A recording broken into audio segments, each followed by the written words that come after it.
Pada sore hari ini kita akan melakukan pembahasan lengkap ya atas soal yang ya merupakan prediksi terbaik saya melalui beberapa riset untuk kegiatan OSN Kabupaten tahun ini. Oke, tanpa berlama-lama, saya izin untuk screen share.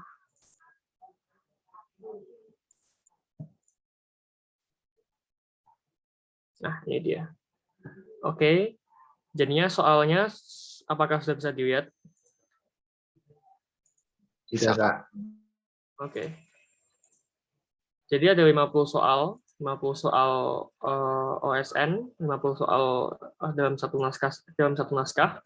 Dan kalau di OSN tahun lalu itu ada sekitar sama, dan kalau tahun-tahun sebelumnya ada 40 soal pilihan ganda dan 2 soal esai. Nah, oke, kita dari 1. Jokowi memiliki tabungan di Bank Niaga sebesar 100 juta. Diketahui bunga bank deposito pada saat itu adalah 12% per tahun. Jokowi memutuskan untuk membuka usaha bengkel mobil bermodalkan 100 juta dan ia memprediksi akan membuat keuntungan 3,5 juta. Maka biaya peluang yang dialami per bulan adalah, nah ini caranya klasik ya, biaya peluang itu biaya yang dikorbankan paling besar. Nah, tapi kan di sini dia tanyanya per bulan. Nah, oke. Nah, kita tahu bahwasanya Jokowi memutuskan untuk memberikan bengkel 100 juta dan dia mendapatkan 3,5 juta keuntungan. Nah, kalau dia didepositokan, dia dapat 12 juta setahun. Caranya gimana?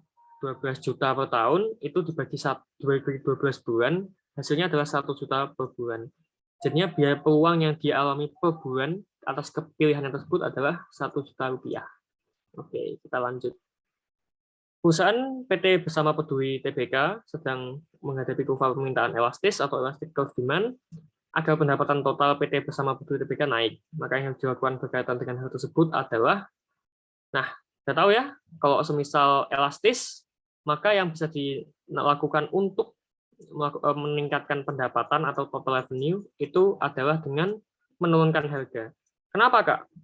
Nah, hal ini dilakukan karena jika harga dinaikkan secara signifikan, maka kuantitas daripada permintaan itu akan turun signifikan dan outpace daripada pendapatan total revenue-nya.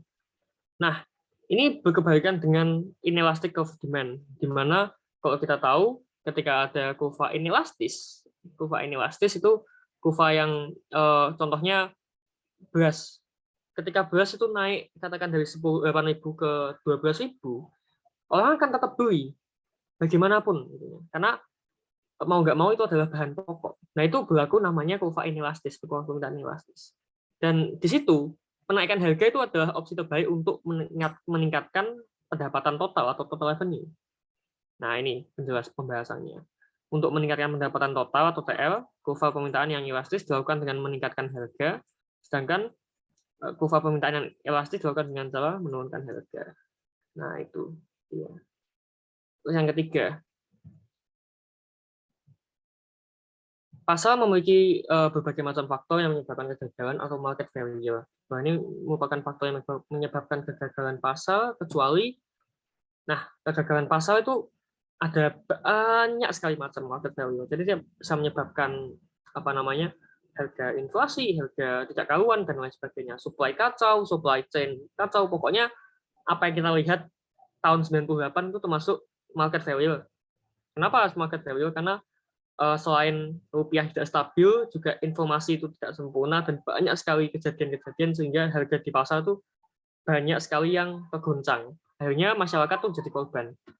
Nah, di sini faktor yang menyebabkan kan banyak sekali. Ada informasi tidak sempurna, ada barang publik, altruisme, eksternalitas. Nah, yang tidak termasuk itu apa? Pajak. Pajak kenapa tidak termasuk? Pajak itu cara mengkoreksi kegagalan pasar. Kenapa? Contoh, ketika pasar oversupply,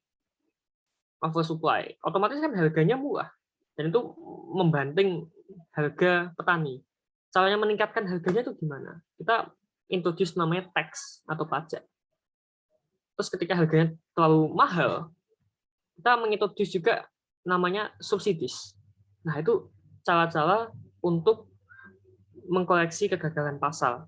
Istilahnya seperti itu. Bagaimana cara kita mengkoleksi kegagalan pasar yang memiliki tingkat fluktuasi harga yang tinggi. Oke, kita lanjut.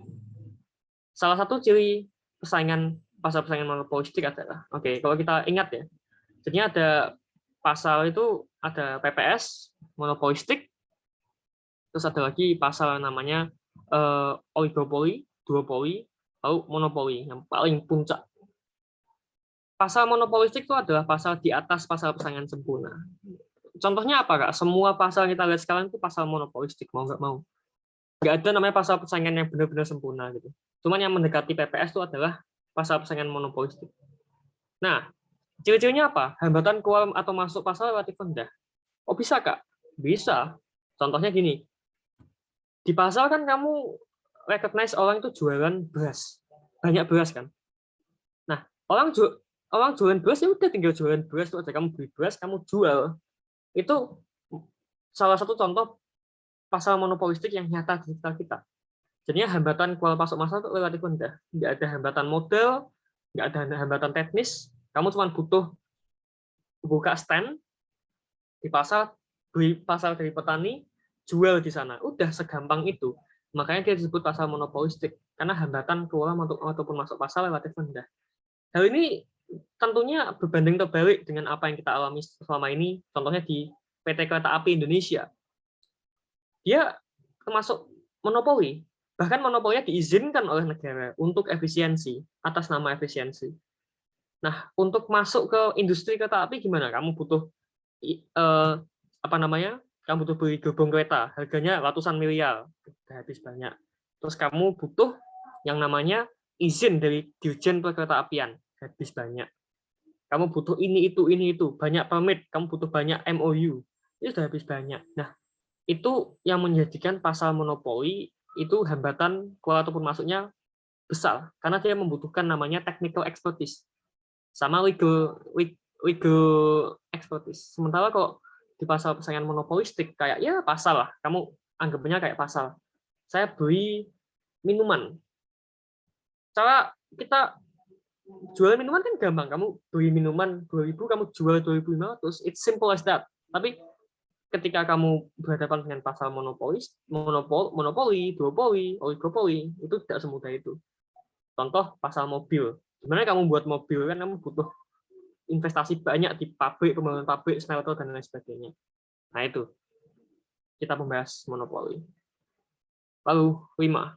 Titik di mana permintaan pasar dan penawaran pasar berada pada titik yang sama dinamakan B, equilibrium ya. Ya, udah tahu ya, sering dianukan di buku ekonomi, equilibrium atau titik imbang. Terus yang keenam, ini ada perusahaan dan dia mempunyai pangsa pasar masing-masing. Ini ada PT Indonesia Indah hingga PT Cinta Kau dan Dia. Nah, cara menghitung CL4 itu apa? Nah, CL4 itu apa sih, Kak?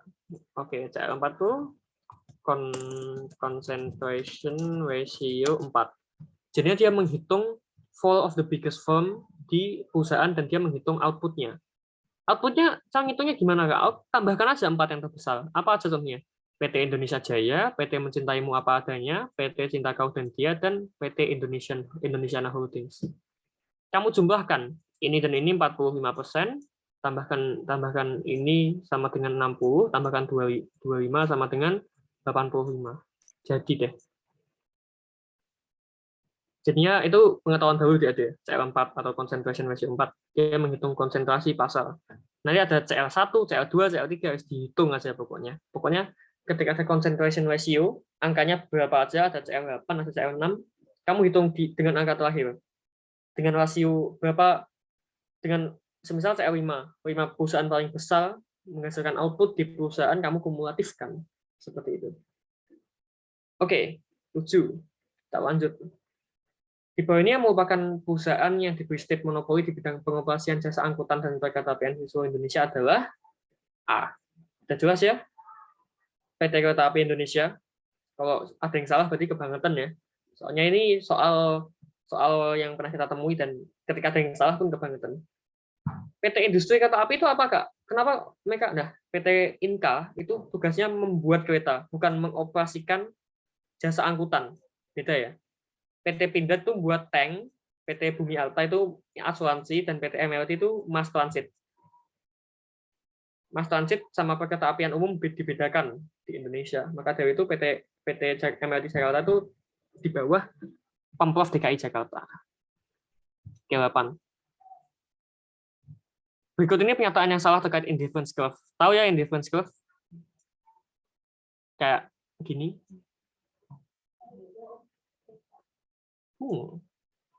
Ya, kurang lebih kayak gitu. Terus nanti ada juga yang namanya budget line. Nah, astaga.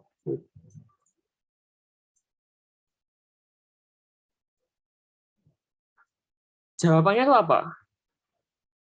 Ketika budget line itu bersinggungan, itu terjadi kepuasan maksimum. Ini misalnya budget line, ini indifference curve. Tahu kan indifference curve, kurva indifferensiasi. Jadi misal ada dua barang ya, kayak semisal apa ya? Kamu suka makan sushi dan kamu suka makan pizza. Kamu dari ini, kamu sepanjang kurva ini akan mendapatkan kepuasan yang sama, pleasure yang sama. Semisal kamu konsumsi 1 pizza dan 4 sushi, itu sama dengan kamu konsumsi 2 pizza dan 3 sushi. Nah, anggap aja kayak gitu.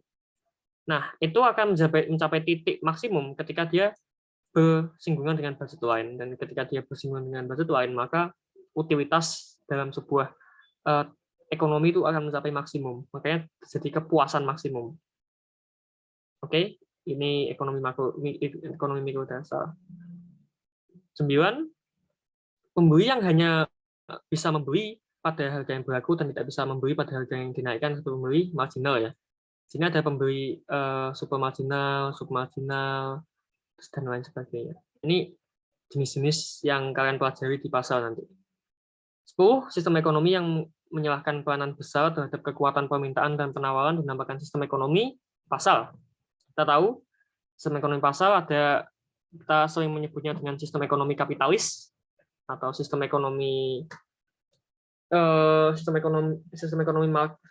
market ekonomi, ya mirip seperti itu. Oke, mari kita lanjut.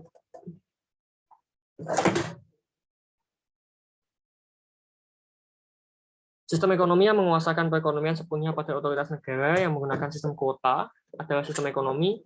Ya, jawabannya adalah komando ya, teman-teman. Jadinya ketika negara itu mengasih sistem kuota untuk sebuah produksi, itu namanya komando, atau kita sering menyebutnya sebagai sistem komunis atau sosialis.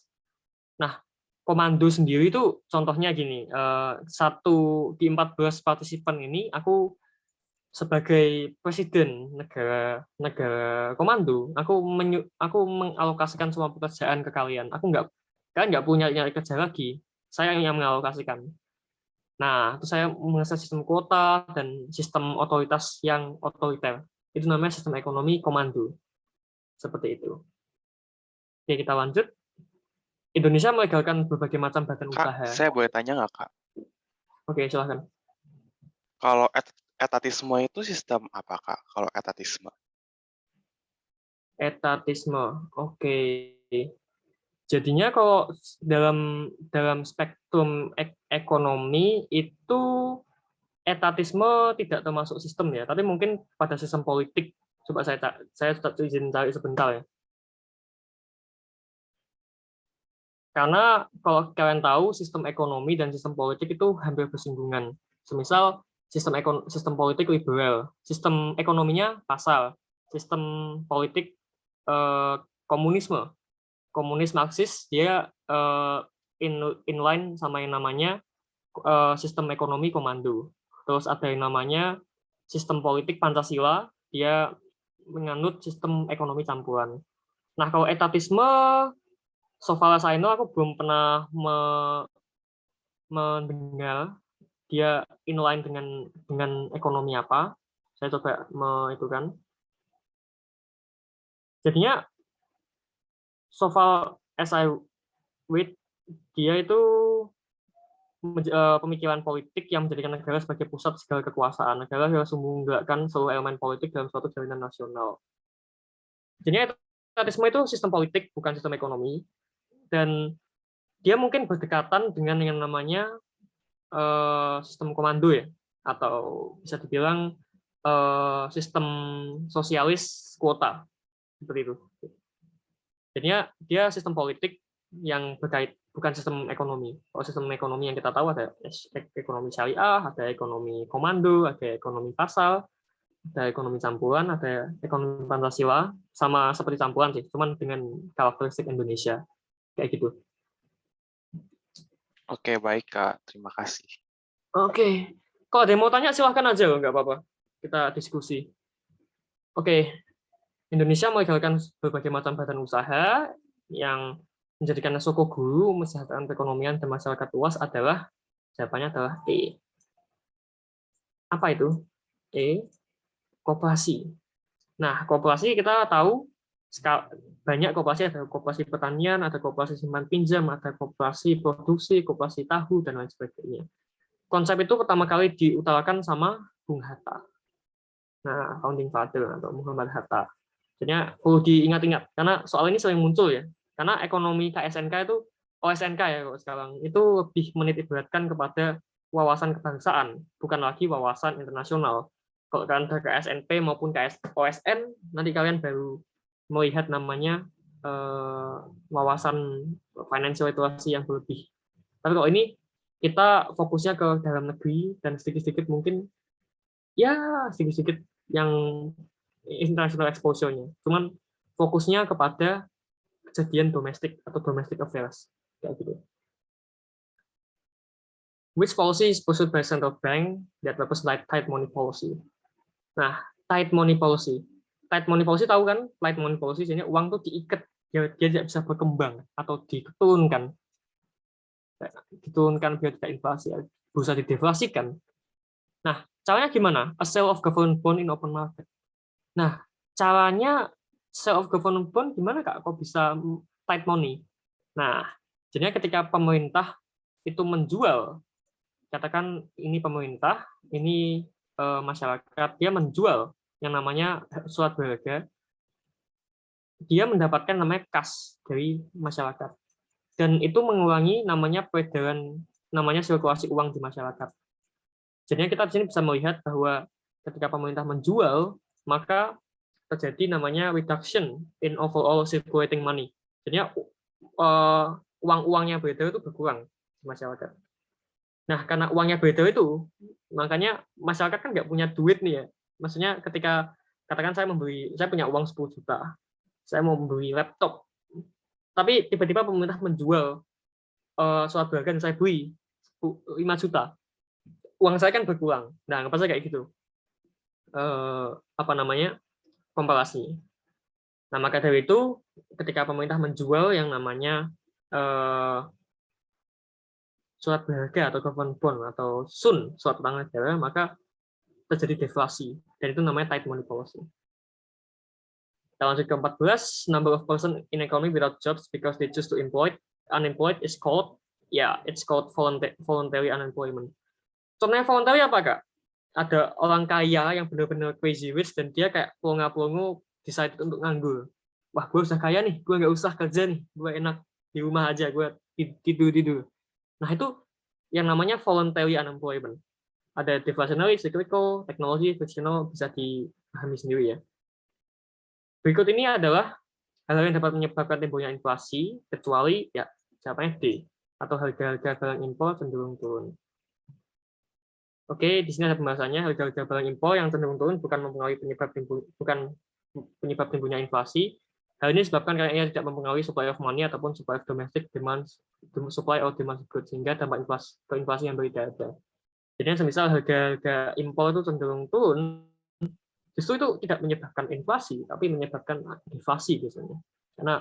Karena harga-harganya deflok, supply-nya banyak, jadi dia tidak menyebabkan inflasi, itu deflasi. seperti itu. Terus menurut teori kuantitas persamaan Fisher, jika pertumbuhan uang meningkat 3%, maka dan tingkat bunga real meningkat 2%, maka tingkat bunga nominal akan meningkat 5%. Gampang ya? Tinggal ini nominal rate of interest plus tingkat bunga real. Sudah sesimpel itu. Tingkat pertumbuhan uang 3% ditambah 2%. Sesimpel itu, teman-teman. Ekonomi itu tidak sulit. Terus keterampilan pelatihan pendidikan yang dimiliki oleh pekerja yang berkontribusi terhadap pertumbuhan ekonomi dikenal sebagai ya modal manusia atau human capital. Contohnya apa? Contohnya gini, kalian pernah mendengar bahwa ketika kuli dia mengangkat batu dia hanya dibayar 5.000. Tetapi ketika ilmuwan mengangkat batu dia akan dibayar 5 juta. Nah, itu yang disebut dengan human capital. Kita bukan lagi menggunakan otot kita, tapi kita menggunakan otak kita atau kelah putih. Nah, itu yang disebut dengan human capital. Ini perlu diingat-ingat. Kenapa? Karena biasanya soal-soalnya lebih mengarah ke pembangunan ekonomi. Jadi ketika kalian dapat soal pembangunan ekonomi, kalian akan jawab yang paling penting adalah modal manusia atau human capital. Seperti itu.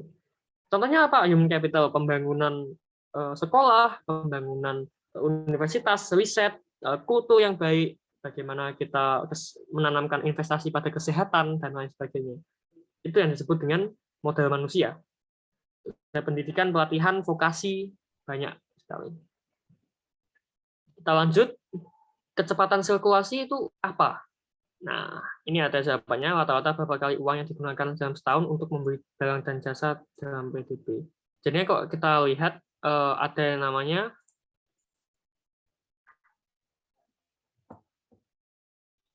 MVPT. Have you ever heard of this? Pernah lihat? Pernah dengar kan?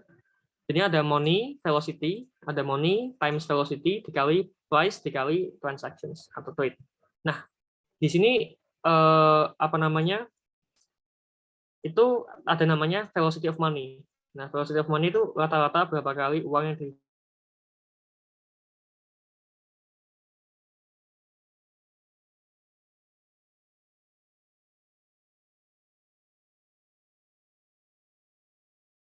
inflasi dan tingkat pengangguran.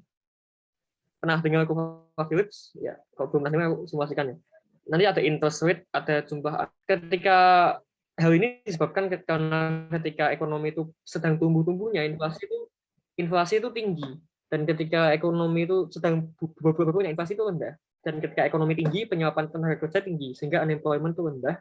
Dan ketika inflasi itu rendah, maka penyerapan unemployment itu sangat kecil, maka unemployment itu tinggi.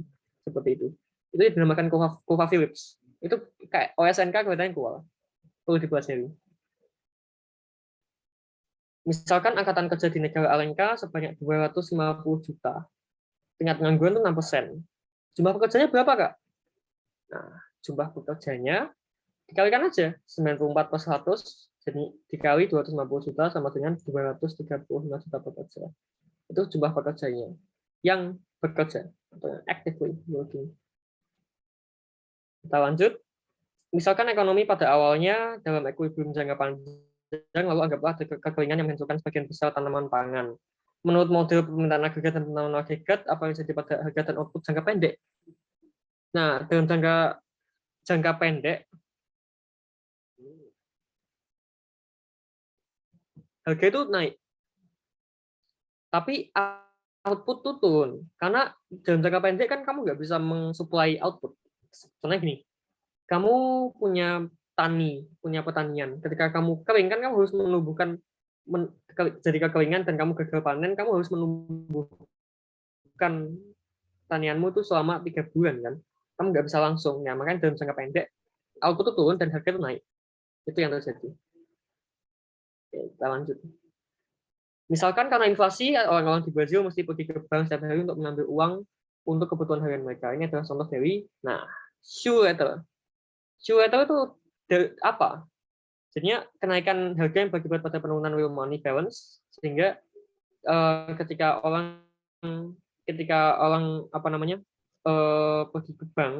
pergi ke bank terus menerus karena adanya dia itu akan semakin sering ke bank, dan semakin dia sering ke bank, harga currency-nya itu semakin menurun, dan dia akan menyebabkan sepatunya itu aus atau jadi tipis lah. Katakan ini sepatu ya.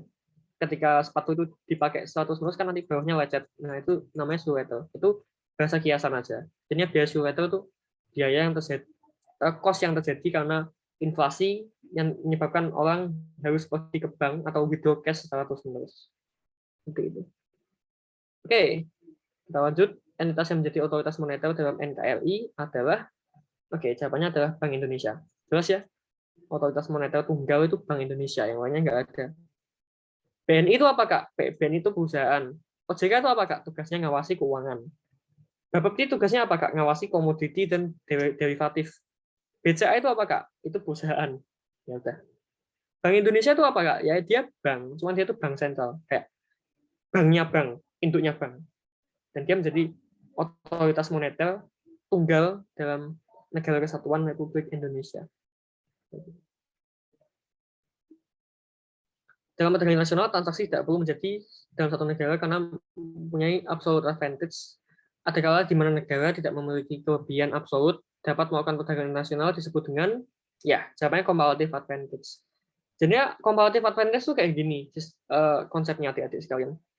Semisal ada negara Malaysia, dia memproduksi Indonesia ya, dia memproduksi sawit lebih besar daripada Malaysia. Tapi karena di sini demand-nya juga banyak, harganya mahal. Sini harga berapa minyak goreng? 25.000. Sementara di Malaysia tuh harga minyak goreng cuma 11 sampai 13.000. Nah, Malaysia itu kan lebih sedikit produksinya daripada Indonesia. Tapi kenapa dia bisa melakukan perdagangan dengan Indonesia? Karena lebih murah. Nah, sama, itu namanya teori comparative advantage. Itu simpelnya. Punya kelebihan dalam kuantitas produksi bukan berarti mempunyai kelebihan secara komparatif. Karena bisa saja dia mahal. Contoh apa? Contoh Jepang. Jepang produksi mobil di negaranya, dia produksi mobil banyak kan, Toyota dan lain sebagainya. Tapi di negara sendiri itu mobil itu mahal dibandingkan di Indonesia.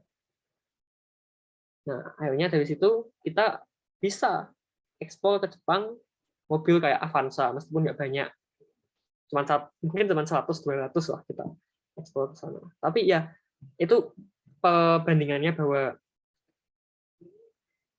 comparative advantage itu terjadi ketika kita punya kelebihan komparatif kepada negara lain. Oke, kita lanjut. Di sisi bawah ini yang termasuk pajak yang dipungut oleh pemerintah pusat adalah jawabannya pajak penghasilan migas atau PPh migas. Nah, Kak, pajak ini apa? Pajak ini adalah pemerintah daerah atau Pemda. Caranya lihat gimana, Kak? Lihat di materi kamu lihat pajak daerah, pajak kabupaten kota, pajak provinsi, dan pajak pusat. Kamu hafalin itu soalnya nanti bakal keluar. Hati-hati. Ciri-cirinya apa, Kak? Pokoknya pajak yang kecil-kecil kuantitasnya kayak pajak reklame, pajak hotel, restoran, parkir, dan lain sebagainya, itu jatuhnya kepada pemerintah daerah. Tapi yang gede-gede kayak pajak penghasilan migas, terus ada pajak korporasi itu ke pemerintah pusat. Oke. Nah, Indonesia memisah antara anggaran pemerintah pusat dan pemerintah daerah demi terjadinya efisiensi penyelenggaraan pemerintahan yang tepat, inovatif, dan fleksibel. Di bawah ini yang merupakan anggaran yang dibebankan kepada APBD adalah APBD. Sudah tahu materinya adik-adik di ekonomi ya, APBN, APBD. Jawabannya adalah E, atau anggaran belanja pegawai Pemda. Kenapa, Kak? Ya, karena dia pegawai Pemda, ya yang harus bayar Pemda atau pemerintah daerah melalui APBD. Anggaran pendidikan universitas itu mana, Kak? Dia Kementerian Pendidikan, Riset, dan Teknologi lewat bantuan BPPPH atau bantuan penyelenggaraan pendidikan tinggi. Anggaran keamanan negara jelas pemerintah pusat melalui Kementerian Pertahanan, melalui polisi ya. Anggaran pertahanan negara melalui Kementerian Pertahanan, dan anggaran hutan melalui Kementerian Keuangan. Nah, itu anggaran belanja anggaran belanja. Ini perlu kalian baca lebih lanjut karena nanti tentunya akan ada anggaran-anggaran kayak gini di OSNK. Oke, kita lanjut. Perbedaan antara kebijakan moneter dan fiskal adalah kebijakan moneter dilaksanakan oleh siapanya A ya, Bank Indonesia dan pemerintah RI. Sudah jelas, fiskal itu pemerintah dan moneter itu Bank Indonesia. Seperti itu. Terdapat perbedaan yang signifikan antara pertumbuhan dan pembangunan ekonomi. Yang termasuk dalam pertumbuhan ekonomi adalah jawabannya B. Kenapa? B itu hanya peningkatan aja. Pertumbuhan itu hanya meningkat. Sementara pembangunan itu adalah peningkatan disertai dengan perubahan-perubahan. Kalau kita lihat yang lainnya, terjadi peningkatan kualitas pendidikan akibat investasi tinggi dari pemerintah. Kan kita meningkatkan investasi pendidikan, sehingga ada yang merubah sistem pendidikan. Itu yang terjadi pembangunan. Peningkatan pendidikan teknologi, terjadi perubahan teknologi, peningkatan kualitas SDM, karena kualitas SDM-nya meningkat, peningkatan kualitas hidup masyarakat akibat investasi di sektor kesehatan. Itu ada perubahan. Sementara yang B, ini cuma pertumbuhan aja, nggak ada pembangunan, karena tidak ada apa-apapun yang berubah. Ya, udah bisa jelaskan, ekonomi gampang, membedakan pertumbuhan dan pembangunan. Cuma sesimpel itu. Terus, negara primadona sedang mengalami kesulitan perekonomian. Hal ini mengakibatkan inflasi dan dalam perekonomian dalam skala 12%.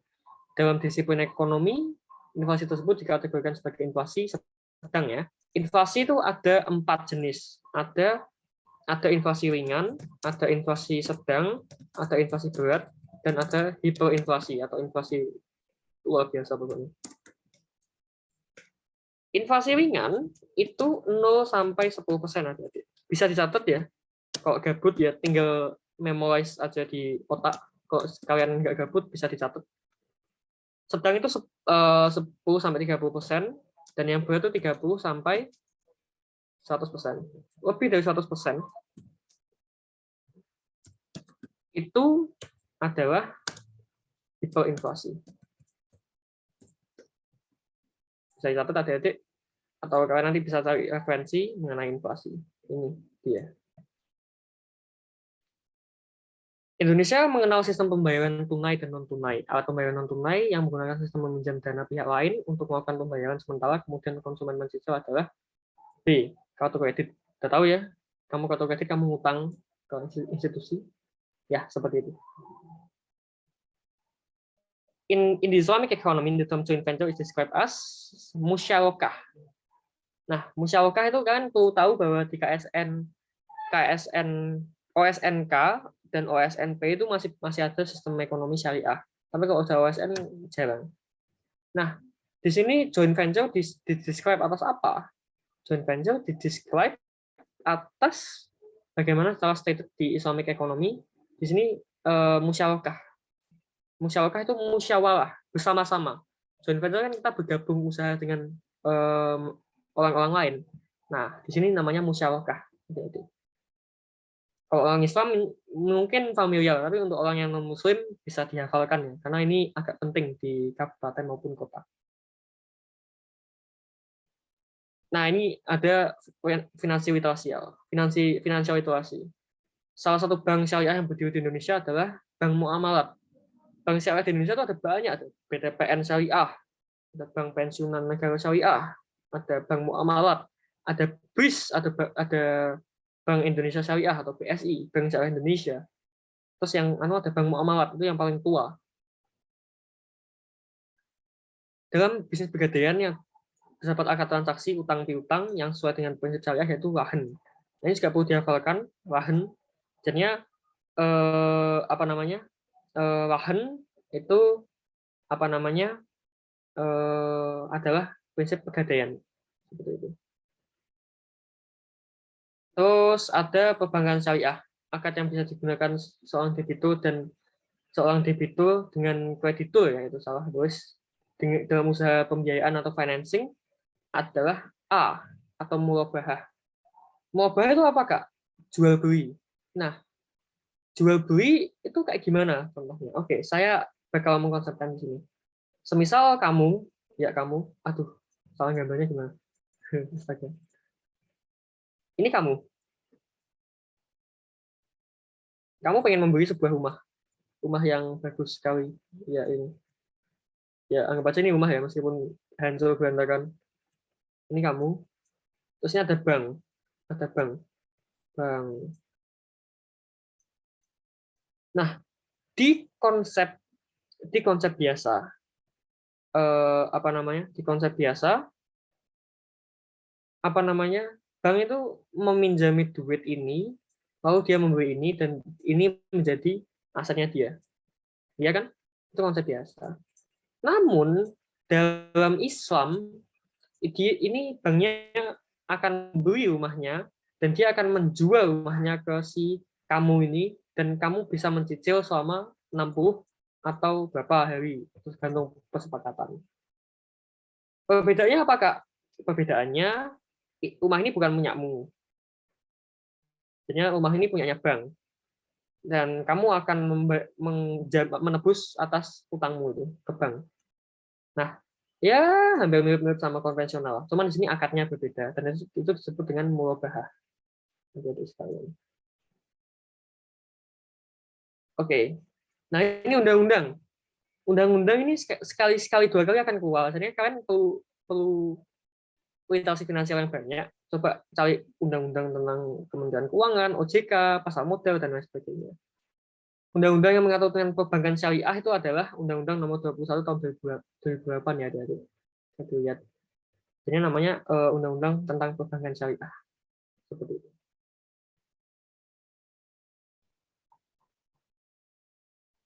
Oke, ini model akhir dan model awal ya.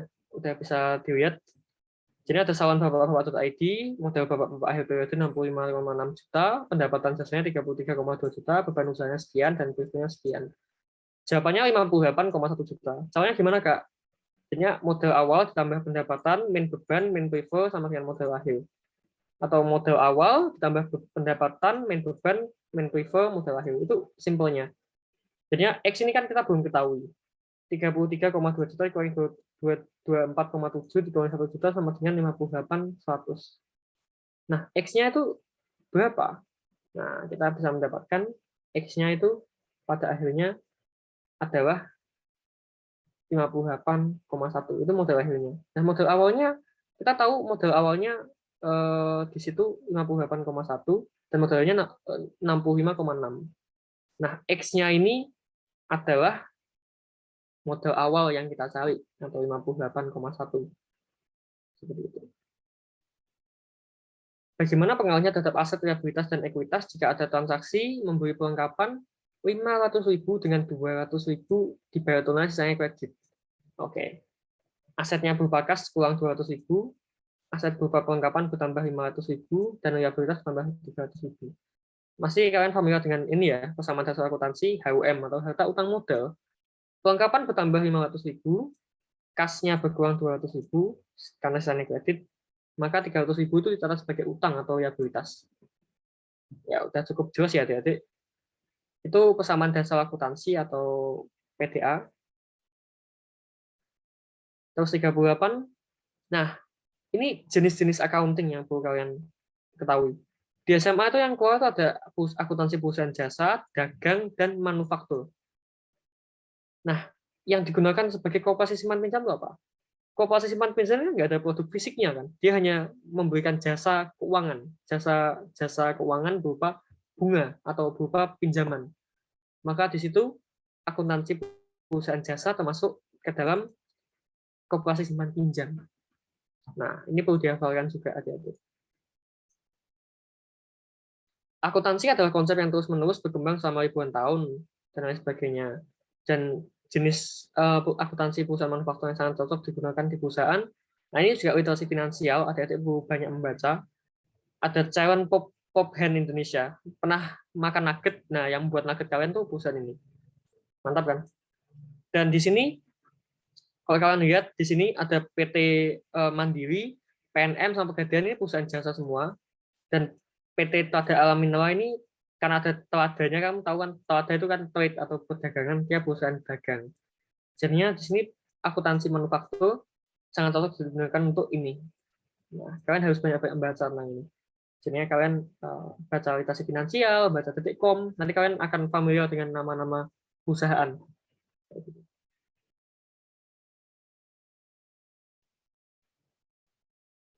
Oke, tinggal 10. Kita lanjut ya. Pernyataan di atas menunjukkan bertambahnya piutang dan modal. Oke, piutang dan modal. Jadi dia transaksi yang sifatnya pemasukan, tapi dia belum diterima. Makanya piutangnya nambah dan modalnya nambah. Apa aja, Kak? Nah ini, ada satu. Telah diselesaikan pekerjaan dan pembayaran minggu depan. Loh, ini customer-nya kan ngutang ke dia. Jadinya masuknya piutang. Telah dibayar faktur atas pengerjaan, telah dikirim faktur atas pengerjaan yang telah diselesaikan senilai 2 juta. Ini juga kenapa dikirim faktur atau tagihan. Customer-nya belum bayar. Jadi dia sudah menyelesaikan pekerjaannya, tapi customer-nya belum bayar sehingga kita mengirimkan faktur ke dia. 3, perusahaan menyelesaikan reparasi kendaraan pelanggan 1,2 juta yang akan dibayar bulan depan. Nah ini dia. Dia tuh sudah menyelesaikan bengkelnya. Dia sudah kayak, wah, gue udah nyelesain bengkel nih. Tapi customer-nya bayarnya bulan depan. Nah, maka dari itu perusahaan mencatatnya sebagai modalnya bertambah, tapi itu belum dibayarkan sehingga terjadi dalam bentuk piutang. Nah, itu dia, kawan-kawan. Oke, kita lanjut. Dalam dunia pasar modal, satu lot itu berapa? Satu lot itu 100 lembar saham ya, adik-adik. Atau di noted bahwa satu lot itu 100 lembar saham. Nggak ada satu lot itu 50. Dulu 50, sekarang dinaikkan jadi 100. Itu perlu adik-adik ingat. Satu lot 100 lembar saham. Itu baku, nggak ada rumusnya. Itu karena peraturan aja. 42. Nah, saat ini malah berbagai instrumen investasi yang dapat digunakan di masyarakat Indonesia untuk menumbuhkan asetnya. Bentuk instrumen investasi yang berbentuk loan atau credit based, di mana investor berinvestasi dalam bentuk pembiayaan atau utang, adalah instrumen investasi apa? Obligasi. Obligasi itu apa, Kak? Obligasi itu surat utang. Dia bisa ada surat utang negara atau ada surat utang swasta. Contohnya surat utang swasta itu apa, Kak? Contoh saya punya perusahaan saya butuh duit. Saya jual kertas nih. Kamu beli kertas ini, kamu tak jamin dapat bunga 7%, tak kembalikan tahun depan. Nah, itu namanya surat utang swasta atau obligasi swasta. Terus ini ada investasi lainnya, ada saham. Saham itu kepemilikan di sebuah perusahaan. Deposito. Deposito itu kamu nabung di bank, tapi dengan tenor yang lebih panjang. Reksadana, kamu titip di manajer investasi. Valuta asing, kamu membeli currency atau mata uang negara lain kayak gitu. Nah itu dia. Jadi obligasi itu surat utang, bisa surat utang negara, bisa surat utang swasta. BI adalah lembaga self-regulatory yang mempunyai wewenang mengatur dan memfasilitasi transaksi pasar modal. Sementara itu terhadap pasar derivatif, dengan berjangka dan komoditi. Badan teknis yang mengatur pasar tersebut adalah BAPEPTI, Badan Pengawas Perdagangan Komoditi, berjangka dan komoditi. Nah itu BAPEPTI. Nah, OJK tugasnya apa, Kak? Mengawasi lembaga keuangan. Kementerian Perdagangan tugasnya apa, Kak? Dia mengawasi perdagangan, cuman dia nggak mengatur teknis pasal berjangka. Kementerian Perindustrian apa, Kak? Tugasnya dia mengindustrialisasi sebuah negara.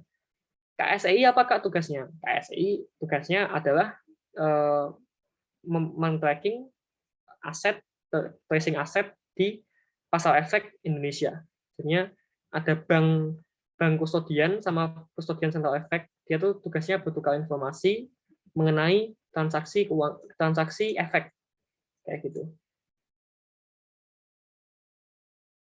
Perusahaan dalam konteks pasar modal disebut dengan emiten. Koperasi ini beroperasi sebaik-baiknya untuk menghasilkan keuntungan pada penanam atau pemilik modal. Apabila koperasi untung dan memberikan keuntungan yang dinamakan A, B, dividen. Bagi hasil itu istilah kerennya itu dividen. Dan kalau kamu di perusahaan-perusahaan di pasar modal, dividen itu nama bagi hasil. Jadi di sini yang benar adalah dividen ya, adik-adik. Keuntungan itu apa, Kak? Keuntungan enggak. Jadi keuntungan itu belum dibagikan. Laba juga belum dibagikan, net income juga belum dibagikan. Yang dibagikan kepada pemilik atau penanam modal itu adalah dividen. Itu bahasa kerennya, bahasa elitnya. Dan itu yang dipakai sehari-hari di pasar modal. Ya, hati-hati besok makanya kalau ada pembagian itu bukan lagi namanya bagi hasil, tapi dividen ya, hati-hati. Itu perlu diperhatikan. Oke, kita lanjut. Manajemen adalah disiplin ilmu penting dalam sebuah organisasi atau negara yang merupakan fungsi manajemen dalam ilmu ekonomi kecuali ada B, pemikiran atau thinking. Nah, di sini kamu kenal manajemen tuh ada planning, organizing, controlling, sama actuating. Thinking itu nggak termasuk. Thinking itu sudah masuk dalam planning. Karena kamu dalam merencanakan kamu juga mikir kan. Nah, itu dia. 46. Merupakan tingkatan manajemen tertinggi dalam struktur organisasi. Yang mau bertanggung jawab, membuat keputusan organisasi, menyusun rencana dan tujuan yang akan dicapai oleh perusahaan adalah ya ini. First line manager. Jadi first line ada first line, terus ada middle line. Jadi first line manager kayak apa? Direktur utama, wakil direktur utama. Middle line manager itu apa? Manager. Terus ada nanti apa namanya? Manajer yang bagian bawah itu nanti dia tugasnya lapangan, kerja lapangan. Nah, ini perlu dihafalkan di bab materi manajemen, adik-adik sekalian. Fungsi manajemen mengenal istilah SMART. Nah, ini yang sering keluar di OSN kabupaten, SMART. Ini kelihatannya sepele, tapi ketika keluar, ketika adik nggak tahu, itu bakal celaka. SMART itu apa contohnya? Ada SMART itu singkatan dari specific, measurable, achievable, realistic, dan time. Spesifik sebenarnya ketika kamu merencanakan sesuatu, kamu tuh harus spesifik. Misal gini, aku besok akan menang medali OSN. Bukan cuma menang aja, kalau menang kan tak umum. Aku akan menang medali OSN. Tunggu, itu spesifik. B, measurable. Jadi nggak hanya umum, tapi bisa diukur. Saya akan menang medali emas. Itu kan bisa diukur, ukurannya emas. Achievable. Apakah bisa diraih? Kalau kamu merencanakan sesuatu, memanage sesuatu, kamu ternyata harus bisa diraih. Nggak hanya fiktif belaka. Achievable contohnya gini, saya kedepannya ingin makan nasi 5, itu kan masih bisa. Kalau misal saya ingin jadi Tuhan, itu kan nggak mungkin. Nggak, it's not achievable. Kayak gitu. Yang D, realistik. Sesuai dengan realita yang ada. Jangan bermuluk-muluk dan berlebih. Karena kok saya realitas gini, saya merencanakan apa yang menjadi realita ke depannya. E dan time base. Jadi kamu harus ada waktu yang jelas untuk mengatur itu, biar nggak ditunda-tunda dan jadi beban pada akhirnya. Itu konsep SMART dalam dunia manajemen, adik-adik sekalian. Boleh dibaca lagi dan boleh dicatat ya. Indonesia memiliki banyak bank yang menopang sistem keuangan dan pembayaran di Republik ini. Tak hanya swasta, namun pemerintah juga mempunyai bank yang dengan memainkan sistem keuangan. Bank milik negara pemerintah yang masih aktif. Nah, ini masih ingat. Bank negara yang masih aktif sampai sekarang itu ada 4, ada 5 sekarang. Ada Bank Rakyat Indonesia (BRI), ada Bank Mandiri, BNI, BTN, sama satu lagi ada BSI atau Bank Syariah Indonesia. Di luar itu masih sudah di-merger ataupun sudah ditutup. Contohnya apa? Bank Dagang Negara ini sudah ditutup. Bank Syariah Mandiri sudah di-merger ke BSI. Bank Pembangunan Indonesia sudah ditutup. Bank Bumi Daya juga sudah di-merger ke Bank Mandiri.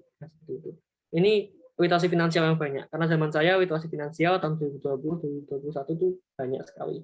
Dan adik-adik sebelum ini Hamin berapa ya? Hamin 8 ya? Harus banyak-banyak membaca. Perusahaan startup bidang e-commerce yang melakukan initial public offering di tahun pertama kali di Indonesia apa? PT Buka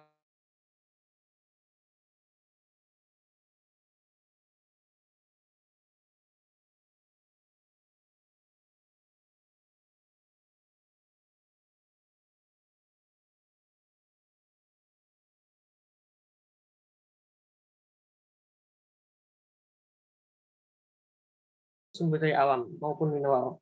Dalam konteks pembangunan ekonomi, Indonesia sekarang punya prima donasi ekspor nabati, yaitu Indonesia sekarang yang sering ekspor itu adalah crude palm oil. Adik tentunya pernah mendengar istilah ini. Kenapa? Karena beberapa waktu yang lalu Pak Luhut sama Pak Erlangga Hartarto pernah mengstop namanya ekspor CPO di Indonesia. Untuk apa? Untuk menstabilkan harga dalam negeri. Karena kita memproduksi minyak sawit terbesar CPO atau crude palm oil, minyak mentah, minyak kelapa mentah. Nah, itu crude palm oil ini kita produksi terbesar, tapi kita sini kekurangan, malah diekspor karena lebih menguntungkan. Maka dari itu terjadi namanya holding ekspor. Nah, itu primadona ekspor nabati kita ya, adik-adik sekalian. Nah, itu dia pembahasan kali ini. Mungkin ada pertanyaan atau mau tanya-tanya seputar materi yang keluar di OSN besok, silahkan. Mungkin saya bisa membantu 1 atau 2 tentang ekonomi, atau mau tips untuk apa, saya persilahkan. Saya buka Eh, sampai 6. Ya, silahkan. Kak, saya ingin bertanya, kalau misalnya OSNK besok itu udah dikasih tahu belum ya Kak, kayak jumlah soal di OSNK-nya itu berapa gitu Kak? Spesifik soal yang keluar yang muncul itu dalam bentuk pilihan ganda kah, esai kah, atau apa Kak? Ada informasi belum Kak? Oke. So far as I know, aku belum dapat ya, karena aku bukan panitia. Aku cuman medawis doang. Aku bukan panitia. Panitianya asisten juri, itu medawis internasional ada. Kalau berdasarkan pengalaman ada 2 opsi. Kalian siap-siap aja keduanya. Tapi karena online tahun ini jadinya opsi yang memungkinkan tuh opsi yang kedua. Opsi pertama itu kamu ada 40 soal pilihan ganda dan 2 soal esai. Itu yang kalian hadapi. Dan di soal di opsi kedua kalian ada seperti yang kita hadapi ini 50 soal pilihan ganda seperti tahun lalu. Itu yang dihadapi besok. Nah, untuk masalah besok apa, kelihatannya lebih winning ke yang kedua atau yang 50 soal. Kenapa? Soalnya biasanya kalau esai itu yang ngoleksi kabupaten kota masing-masing, ada panitianya. Nah, sementara kalau di kabupaten kok ini kan langsung di Puskesmas, dan juri di sana itu terbatas untuk menyeleksi puluhan ribu orang yang daftar OSN kabupaten. Jadinya lebih ke pilihan ganda, Dick William. Jadinya menurut prediksiku sih ya, pengalaman 50 soal pilihan ganda, jika Tuhan berkenan. Oke Kak, siap. Makasih Kak. Oke. Yang lain mungkin ada pertanyaan? Kak, aku mau bertanya 1 pertanyaan, tapi mungkin di luar pembahasan ini boleh? Ya, nggak apa-apa. Kita sharing. Kurva marginal utility itu yang benar bentuknya naik dulu terus turun, apa langsung turun, Kak? Atau tergantung dari soalnya? Terima kasih. Marginal utility ya? Nah, itu itu butuh gambar. Sebentar ya, saya gambarkan dulu. Saya gambar dulu.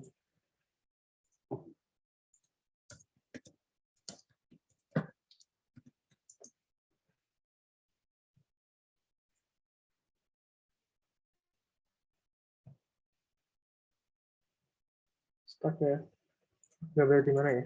Oke, aku gambar di sini aja. Aku anukan ini ya. Nah, ini dia, adik-adik.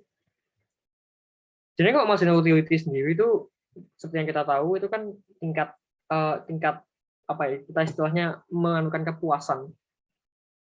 Tergantung soalnya sih. Tergantung soalnya karena saya kadang-kadang menemukan soal aneh. Tapi yang pasti setiap penggunaan kamu menambah 1 meter itu tingkat kepuasanmu tuh menurun. Artinya marginal utility-mu tuh cenderung straight ke bawah gitu.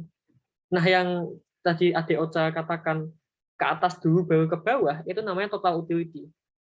Artinya ketika marginal utility ini kan turun menurun. Contoh apa? Kita jangan kompleks lah. Kita mie goreng, mie instan. Kamu makan mie instan sekarang sekali, wah enak banget, wah mantap. Terus kamu makan 2 kali, ya Allah kenyang. Kamu makan 3 kali, kenyang banget. Kamu makan 4 kali, muntah. Nah, itu juga berlaku di namanya total and marginal utility. Semakin kamu menambah suatu barang, maka kepuasan yang kamu dapatkan atas barang tersebut itu berkurang. Minum, contohnya. Aku minum 1, grup, mantap. 2 kali, mantap. 3 kali, waduh, aku banyak. 4 kali pengen pipis, 5 kali, muntah. Nah, itu. Makanya setiap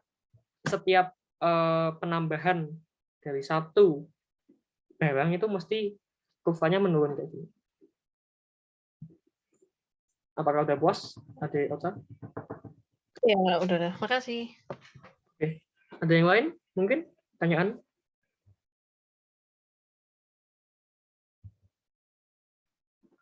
Kalau nggak ada, mungkin setelah ini bisa ditutup ya 1 jam. Mungkin nanti dari Kak Zaki. Kalau ada yang lain nggak apa-apa, kita sharing di sini.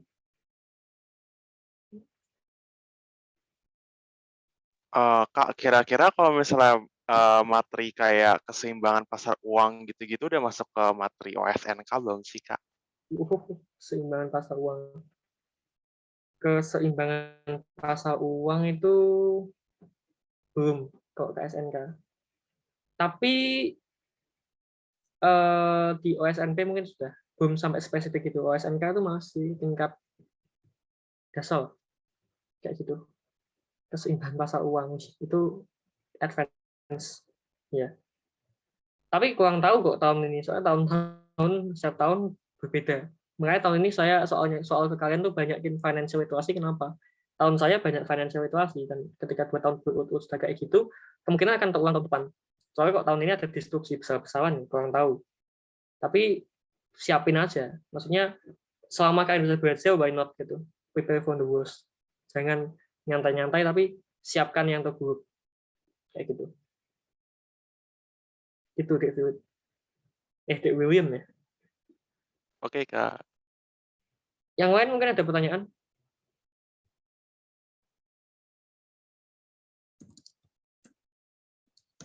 Oke, nggak apa-apa. Kita sharing-sharing dulu aja.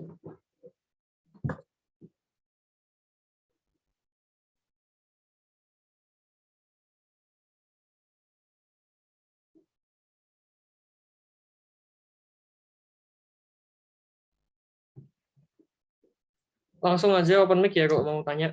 Saya beri waktu atau mau sharing, mungkin mau tanya tentang apa, pengalaman OSK atau gimana gitu. Silahkan. Mumpung masih ada waktu dan pengalaman adalah guru paling berharga, maka kalau bisa saya berbagi pengalaman kalau kalian tanya.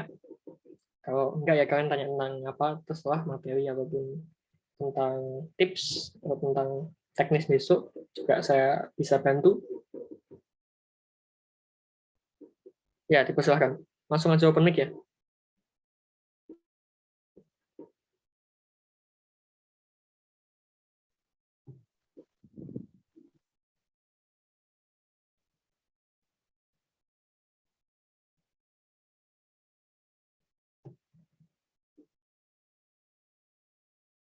Kalau boleh tahu kakak itu ikut OSN itu dari kelas berapa, Kak?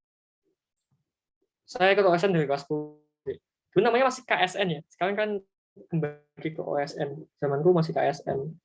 Kelas 10, aku dari Bojonegoro, Jawa Timur. Aku tahun pertama itu juara 1 kabupaten sama passing grade nomor 1 provinsi. Nasionalnya sangat tidak beruntung. Tahun kedua aku dapat di kabupatennya nomor 2, di provinsinya nomor 4, terus di nasionalnya nomor 8. Artinya sangat saya dapat medali perak di tahun kedua, dan sekarang saya pelatnasnya pelatnas 1 masih, pelatnas 2-nya masih pengumuman sih. Jadi tahun 2020, 2021 saya ikut kayak gitu di William. Oh, I see, Kak. Oke. Kamu dari mana, Dek William? Asli mana? Semak 3 Penabur, Jakarta. Penabur itu siapa ya? Ada kak kelasmu yang ekonomi nggak? Mungkin aku kenal. Kok Eben? Oh, Ebenezer. Iya. Ya, kenal.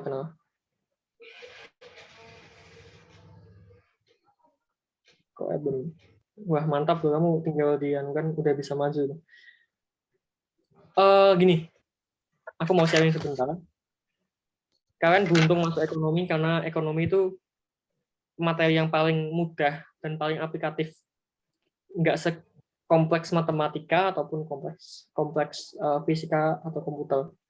Dan kalian kalau dari ekonomi itu aplikatif banget. Ilmu sosial itu semuanya aplikatif, kayak geografi maupun kebumian. Tapi ekonomi paling aplikatif, kenapa? Karena dia bersangkutan dengan uang. Jadinya ketika kamu di dunia nyata udah bersangkutan dengan uang, kamu sarjana ekonomi semisal, kamu mau apply ke bank, kamu mau apply ke pemerintah, kamu apply ke DPR, kamu apply ke sini, itu bisa semua. Ke perusahaan, ke BUMN. Makanya kalau adik-adik ekonomi, ya luar biasa sih, udah bisa mencari glimpse masa depannya kayak gimana. Karena memang ekonomi itu paling mudah dan paling aplikatif. Jadinya beruntung lah kita. Jadi kita kan kok matematika itu sulit tapi nggak aplikatif, karena matematika yang terapan tuh ada statistika, terus nanti ada fisika kok mau terapan lagi, terus ada namanya teknik fisika. ada engineering. Sementara kalau kamu di ekonomi, kamu ilmu ekonomi murni pun sudah bisa masuk jadi pegawai bank gaji 10 juta. STAN itu yang dipakai ilmu ekonomi. Jadi adik-adik sini udah beruntung. Maksudnya memilih ekonomi. Selamat. Oke, kita lanjut. Ada pertanyaan lagi mungkin?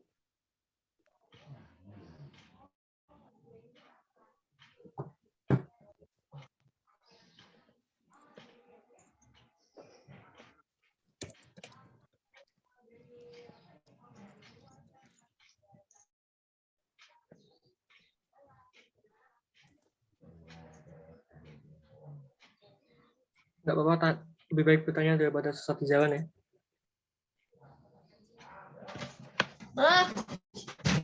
Aduh, halo. Matematika sing yo. Hah? Nilai matematika ekonomi lho dhewe. Apa? Nilai mau. Betul. Oke, ada yang mau tanya lagi? Kalau udah nggak ada, mungkin ini udah sejam.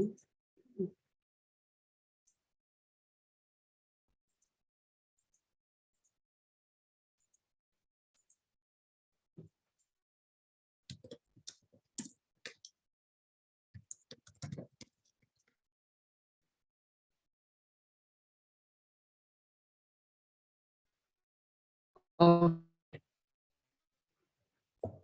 ini udah mendekati akhir.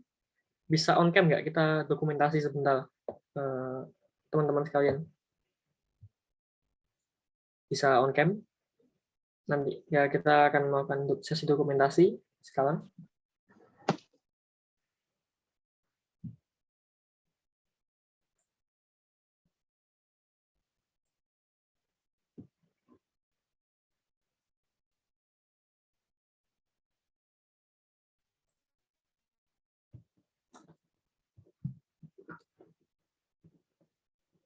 Oke, saya tunggu Ayu Meswawi, Francisca Septia Kuswanto, Dewi Tias, Ocha, Angelika Putri, Alisa NK, sama Belian Chelsea. Saya tunggu ya.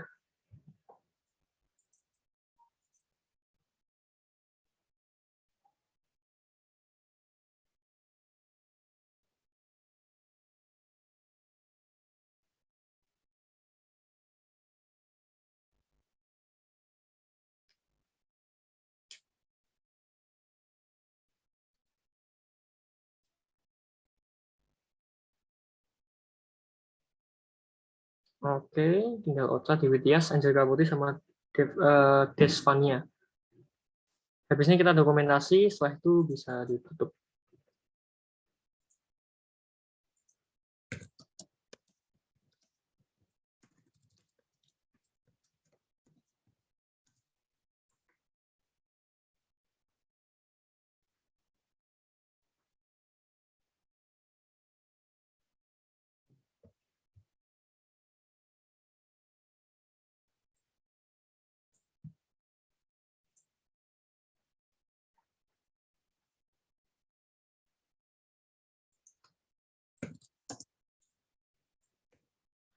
Oke, sudah hampir on semua. Mari kita mulai dokumentasi. Boleh pose atau setelah ya. Pose gini atau